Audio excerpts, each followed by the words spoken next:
Today we're going to talk about the difference between gaming computers and not gaming computers.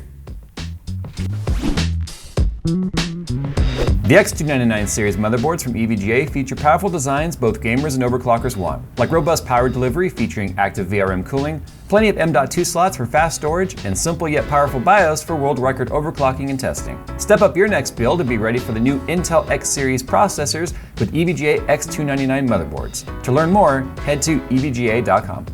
You know, something's happened over the last, let's say, 10 years or so, and the amazing advancement of computer technology and the smallering of processes and the speeding uppers of computers.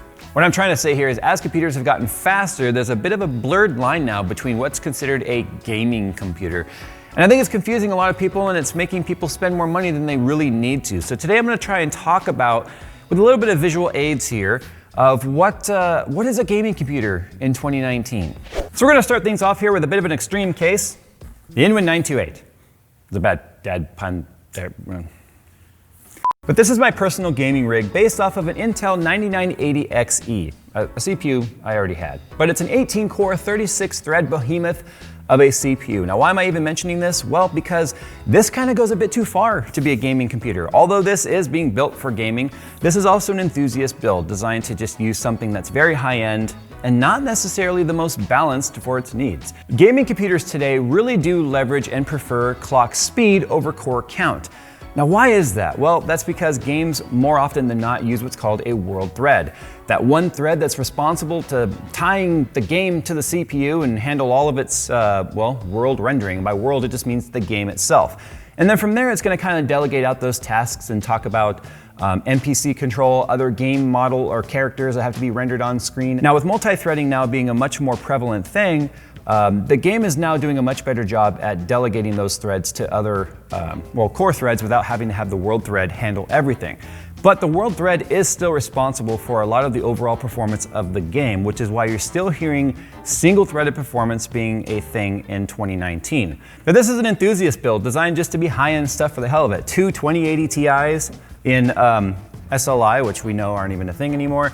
This is an example of a way to waste money if you're building a gaming computer. But this would be a hell of a workstation because workstation programs now are definitely utilizing graphics cards when it comes to, or CUDA acceleration when it comes to things like, well, not so much Adobe, but I believe DaVinci Resolve loves fast CUDA. 3D stuff like Blender. Yeah, Blender would definitely leverage the graphics cards. It would leverage all the CPU, that's for sure. But the point I'm making here is the fact that this is a gaming computer, at least it was supposed to be a gaming computer, that would be also a badass workstation.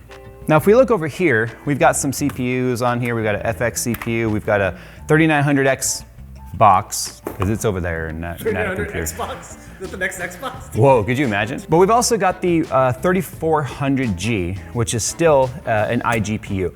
And the reason why I'm even bringing that up is if we go back about 18 to 20 years, if we go back to like the Pentium 3 era, the Pentium, not so much Pentium 4, but Pentium 3 and Pentium 2 even, the CPUs used a CPU slot on the motherboard. And then you had a graphics slot that you had to put a graphics card into. CPUs back then did not use iGPU. They did not have graphics built into the CPU like we have right here and on almost every single Intel CPU. Well, Intel mainstream. This does not have an iGPU either, but that's because it's on the Extreme platform. Back then, you had to make a choice. Were you gaming and stuff? Were you just using a basic VGA card or a video graphics array? Then back then you also had to make a decision. Is it a 2D card or is it a 3D card? And if you had a 2D card installed, you couldn't even launch any game that needed 3D acceleration. Hence, now why 3DFX and Voodoo and all those cards became a thing. But even then, those cards were not necessarily capable of running some of the tasks that 2D needed. So the reason why I'm even bringing up the history is because the lines are blurred. It's no longer a choice you necessarily need to make. Every computer is a gaming computer. And every computer is a workstation computer. But how good it is at each of those tasks is dependent on the parts that you have installed. Fortunately for you, if you're looking at building your first gaming computer or updating, pretty much anything you can buy today is good. In fact, all three of these things, from the low $100 range all the way up to the $1,200, $1,300 graphics card, are capable of running the same games. The difference is going to be the FPS at which they can run it at. Very rarely now do we have a, oh, that's just garbage.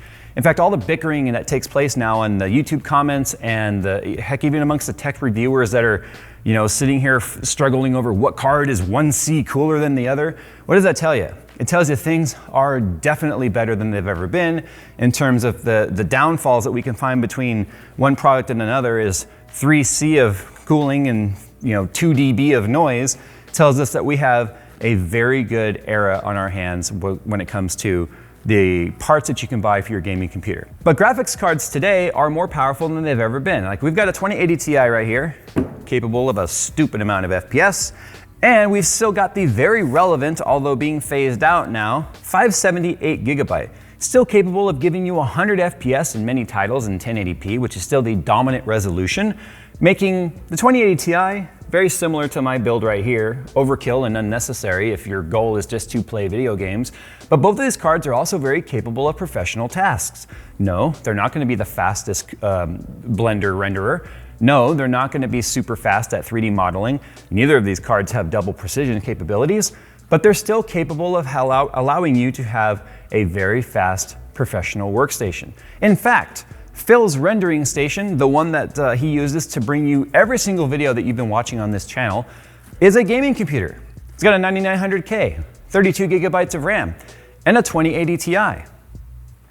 That, by all intents and purposes, is the pinnacle of gaming right now. Does that make it any less of a workstation computer?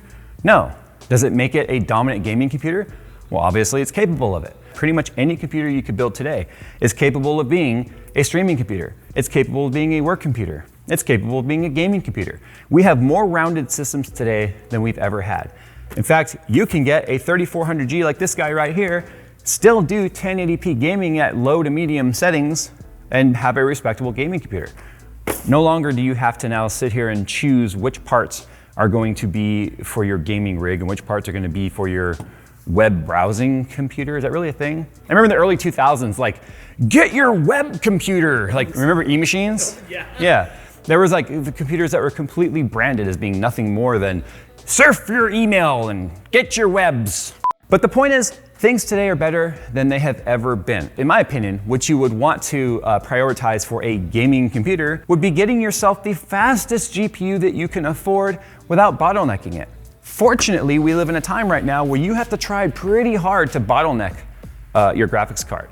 Only when we go up to something like a 2080 Ti or a Titan RTX card do we start to see the true definition of bottlenecking, where the graphics cards are no longer running at 100% or 99% utilization because they're waiting on the slow world thread to keep up with the communication of the graphics card because of the fact that the CPU is being overtasked. Yes, we're seeing games now utilize way more CPU than they ever have in the past, but we've done some pieces in the past here where we've kind of shown how far down do you have to go to actually start bottlenecking your computer?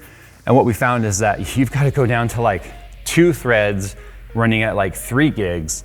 And even then we start to see just a slight amount of fluctuation with mainstream cards, not 2080 Ti's. I don't think most people are going to be buying a 2080 Ti and pairing it with a 3400G, because that would just be a terrible mix. Another thing that I think I would prioritize with my gaming system is an SSD. Because load times. No one wants to sit there and look at the stupid splash screen. I think anyone running a computer today should be running an SSD. In 2019, gaming computers, in my opinion, don't exist anymore. They're just computers, and they're all kind of awesome. Now, if you think that we've missed any points here on what makes a gaming computer in 2019, please comment down below. I think this is a difficult piece, even as someone who's experienced with all of these parts, to try and explain the difference between a computer and a gaming computer. Because, well, I guess I take that back. Intel's iGPUs kind of suck. Don't do that one. If you have an Intel CPU, put a graphics card in there. Any of them. Even a GT 1030. Still better than an Iris or HD graphics. There's nothing HD about Intel's internal graphics. 3400G over an Intel iGPU. But anyway, if you think we've missed any important points, comment down below. I just see this is the season. People are starting to build their systems, and they're getting Christmas money, and they're putting together Christmas lists. Gaming computers, just feel confident that you can pretty much game on just about anything today. In fact, CPUs and GPUs have gotten so good now that the idea of a second system or a dual system computer to do your live streaming is kind of obsolete and outdated. I've been arguing this point to brands that want us to do a dual system build because they're like, I say why, and they go for streaming, and I'm like, why? CPUs with all the core counts that you've got now, just set two or four threads if you've got a multi-thread CPU, to your renderer, put the rest to games, you're done. You don't have to worry about it anymore. The idea of using a capture card with a second system and stream, that's way more headache than it's actually worth. Gaming computers today are just computers. Prove me wrong.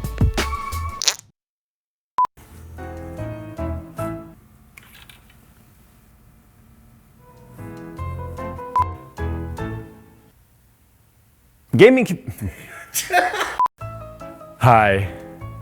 No, wait, let's do it again. And that I thought about what I was gonna say today.